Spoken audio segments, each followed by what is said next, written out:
Bonjour. Nous faisons cette vidéo afin de présenter ce cours qui est proposé par Agora Gnosis en partenariat avec le mouvement gnostique international. C'est un cours qui a pour but d'aider les personnes qui sont dans une recherche intérieure, un développement, ou disons, dans la recherche de l'éveil de la conscience. Alors, ce cours se fait dans une approche gnostique. Une approche gnostique, qu'est-ce que c'est ? C'est une approche holistique, intégrative. Il y a là de la mystique. C'est l'expérimentation directe des choses telles qu'elles sont, sans passer par le voile des cinq sens ou de la confusion. En parlant de la confusion, je fais référence à nos conditionnements issus de notre passé, de nos expériences, de notre éducation. Alors, gnose, qu'est-ce que c'est pour parler du mot ? Ça vient de gnosis, qui nous parle de connaissance, dont l'autre polarité est l'ignorance. On fait référence ici à une connaissance qui n'est pas le fruit d'une réflexion intellectuelle. C'est une connaissance par l'expérimentation directe. Cette connaissance a été acquise par bien des sages à travers le temps et à travers les lieux.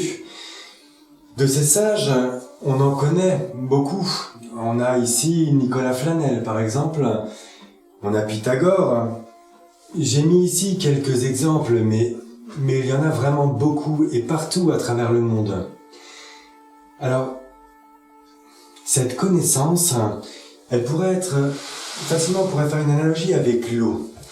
Elle est là même partout et elle a émergé dans des endroits différents. Ici, Zoroastre, Moïse. Toutes ces personnes ont fait le choix difficile de marcher à contre-courant de ce que leur proposait leur époque, à chacune, la société, à chacune de leur époque, afin d'investiguer quelles étaient les possibilités réelles qu'ils avaient dans cette vie en tant qu'être humain.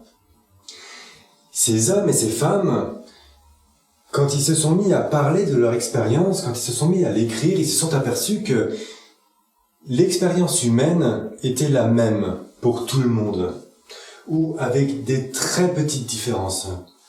Et tous ces hommes sont d'accord. Comment il pourrait y avoir de discorde en même temps par l'expérimentation de ce qui est réellement de la vérité ? Alors, si ces hommes ont expérimenté la même chose dans des endroits différents, c'est assez logique qu'ils aient utilisé des mots différents. Donc on trouve en Inde le mot samadhi pour parler, de la même chose que le satori au Japon, ou l'extase mystique des sages. Alors, ces hommes, si ils en ont parlé et ils l'ont mis par écrit, par compassion pour les autres, c'est en disant « Si j'ai réussi, vous pouvez y arriver. Voilà les pas que j'ai donnés pour y arriver. » Il y a quelque chose qui est important. Ce chemin, ce développement intérieur, il est à portée de main de tout le monde, de chaque individu. Mais c'est lui qui doit faire le travail. Personne ne peut le faire à notre place. Et même si, dans des époques, des personnes se sont mis je pense à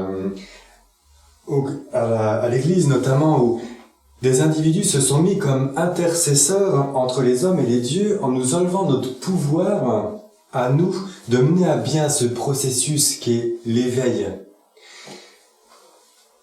Alors, ce cours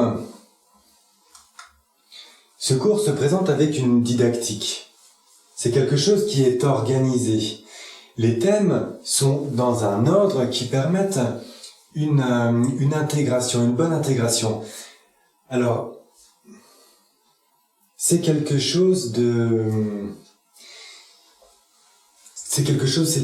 cours qui est, comment je pourrais dire ? L'objectif est l'action. Vraiment, ça c'est important.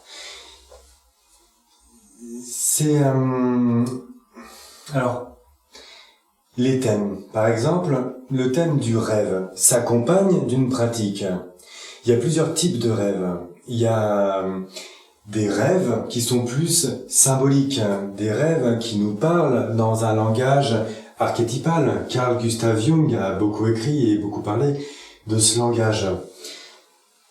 Il y a des méthodes qui permettent de se coucher dans un état émotionnel propice pour générer ce type de rêve, et il y a des méthodes au réveil qui permettent aussi de s'en rappeler. Ces rêves sont une manière de communiquer avec les sphères supérieures. On parle aussi du karma. Le karma qui est une loi universelle, comme il y en a beaucoup, une loi de cause à effet. Ça nous dit que chaque événement, chaque chose, même si notre perception est trop limitée pour le voir, est lié, tout est imbriqué dans une chaîne de cause à effet. Karma, on pense que c'est négatif, mais ça veut juste dire action. Alors, on parle aussi des ères zodiacales, on a un thème sur l'ère du Verseau. On parle aussi d'anthropologie, des races qu'ont parcouru la Terre. On a aussi un thème qui est l'Atlantide, on parle des races du continent de Mu. Il y a beaucoup de choses. Et c'est central, c'est une approche centrale. Alors, ce qu'il faut voir, disons que il y a trois grands piliers à cet enseignement. La première chose, c'est la mort psychologique. Alors la mort psychologique, comme ça, c'est pas vendeur, mais on parle là de quitter tout ce qu'on n'est pas réellement, tout ce qui est lié au conditionnement, on appelle l'ego, nos états négatifs, ce qui nous génère de l'amertume, en fin de compte, et à nous, et autour de nous, et à la planète en général. C'est un facteur psychologique. On parle de 3 facteurs. Après la mort arrive la naissance, le second facteur, qui nous parle de la naissance en esprit. Alors ici, on parle des énergies subtiles, avec des pranayamas, notamment la transmutation des énergies créatrices. Ici, on est dans le tantrisme, la kundalini, ce sont ces énergies. Le troisième facteur est lié au don de soi. Alors, le don de soi ou le sacrifice désintéressé, les anciens ont parlé de sacro-office. Il y a plusieurs aspects à ça. Le don de soi, c'est ce que je fais ici et maintenant. En proposant ce cours, alors, ce cours est proposé gratuitement. On le fait parce qu'à nous, il nous a été donné gratuitement. Et parce que quelqu'un a donné à ce moment-là de son temps pour qu'il nous soit disponible. Donc, à notre tour, on le rend disponible à d'autres. On est 3 à Agoragnosis à dédier une partie de notre temps à l'avancement de ce cours et à le rendre disponible aux gens qui reconnaissent ici une occasion de travailler dans ce chemin qu'est l'éveil. Alors, ce cours permet un changement intérieur profond. Nous qui l'avons fait, qui avons suivi ces principes et les avons mis en pratique dans notre vie tous les jours, parce que je le répète, c'est vraiment un plan d'action. On est convaincu qu'il fonctionne parce que sur la psychologie, on a vu les événements autour de nous changer. En changeant nos états intérieurs, la vie nous a apporté des situations différentes. Et donc, petit à petit, on a eu l'occasion de le vérifier concrètement dans notre vie. On s'est disposé à apprendre. On a vu à un moment les choses d'une manière différente. Quand on était déterminé pour travailler sérieusement, cet enseignement nous a été disponible. Alors à notre tour, on le rend disponible pour ces gens qui cherchent, qui, comme nous avons cherché à un moment. Donc, et si on parle du sacrifice, eh ben on va plutôt faire référence au sacrifice de nos états psychologiques. On va parler d'un dissoudre de transmuter nos défauts psychologiques pour notre bien et le bien des autres. Il y a aussi un sacrifice, parce qu'on sacrifie notre attachement d'une certaine manière au monde matériel, notre appétence. Mais c'est pour le bien de tous. Donc voilà, pour ces 3 facteurs, brièvement. Alors, l'éveil, c'est quelque chose d'assez sensible, parce que c'est un vaste sujet et que dans toutes ces sciences, on peut facilement se perdre. D'avoir des bases solides pour mener à bien ce développement, encore une fois, c'est quelque chose d'important. Alors, on parle ici d'une reconnexion intérieure d'une certaine manière. L'être humain est bipolaire. Il est capable d'agir pour le bien, d'expérimenter sa partie divine, de permettre la partie divine de s'exprimer, qui est, disons, supérieure, ou alors s'exprimer de manière inférieure, donc ce qui est plutôt lié à l'ego. Ici, on essaye de faire ce travail intérieur pour révéler notre essence, pour la désembouteiller, et pour se trouver intérieurement. Il est vraiment question d'une recherche, de savoir qui on est profondément, derrière nos conditionnements. Alors, il y a bien des symboles. Quelqu'un qui a cherché à trouver des symboles comme le symbole, celui-ci qui est l'arbre de la Kabbale. Cette symbologie, on la trouve dans le monde entier de manière différente. Cet arbre, on le trouve chez les Nordiques. On parle de l'arbre Yggdrasil, qui est une carte de la création d'une certaine manière, du macrocosme univers et du microcosme homme. Elle nous parle aussi des lois qui régissent. On va pas s'avancer maintenant ici, mais voilà. Ici, c'est une œuvre qui nous parle du développement intérieur, encore une fois, de cette dualité.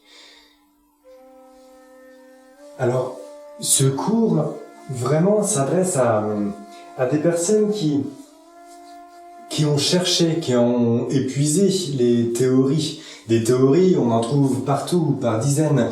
Des gens qui sont dans une démarche sincère et qui sont prêts à travailler, à mettre ces principes en action dans leur vie de tous les jours. On arrive aujourd'hui à se lever tous les matins tôt pour aller travailler. On travaille 35 ou 40 heures par semaine et on met toute notre énergie pour payer nos factures. Et on s'occupe pas de nos aspects intérieurs, ou pour ça on est paresseux. Je vous invite réellement à suivre ce cours, cet enseignement qui est une occasion de mettre en pratique la spiritualité dans chacun des moments de votre journée. On fait des choix à chaque instant. Même si on choisit d'ignorer une situation, c'est un choix qu'on fait. On a le choix de vivre d'une manière édifiante ou, disons, d'une manière à s'élever intérieurement. Ce cours est une invitation aux chercheurs sincères qui sont prêts et qui sont disponibles et qui reconnaissent là une occasion réelle de mettre en pratique ces principes dans les domaines de leur vie. Voilà, cette présentation touche à sa fin. Merci de votre intérêt. Au revoir.